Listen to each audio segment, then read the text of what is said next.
lived experience is significant in the way I live my life, and also the way I make decisions and the way I see things.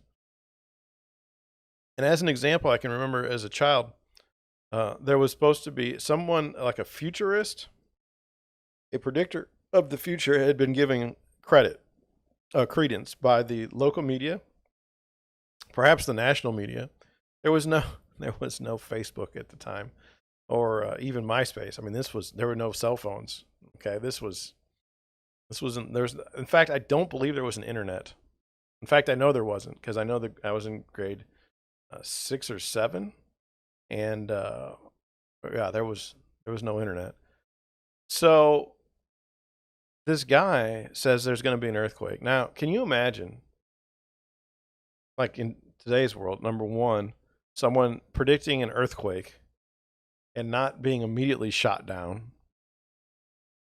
Two, they said like they got the media to do it, and so now all these parents of kids, and look, if you're a parent, like your kid is, I mean, probably for 99% of parents, like, don't mess with someone's kid. Like that's the one spot where it's not going to go well. No, just not. So they said, hey, there's going to be this earthquake. And so school districts were like, oh, that's no good.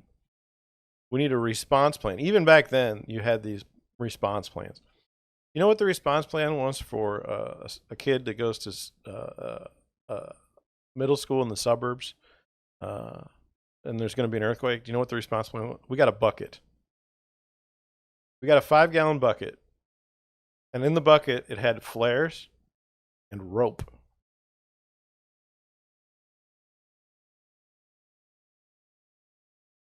I don't know what flares and rope were going to do to help me through an earthquake. Okay?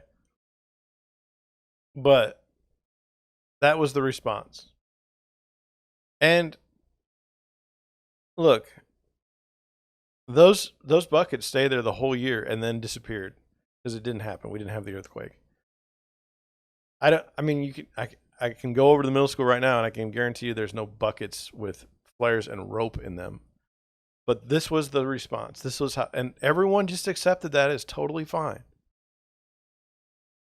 Seriously.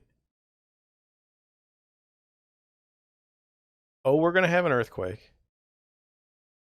Let's make sure every room is outfitted with flares and rope in a bucket.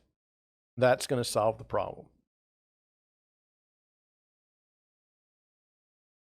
And so you should ask yourself as we go on, are any of these solutions that the experts provide any better than flares and rope in a bucket like what I saw when I was a kid?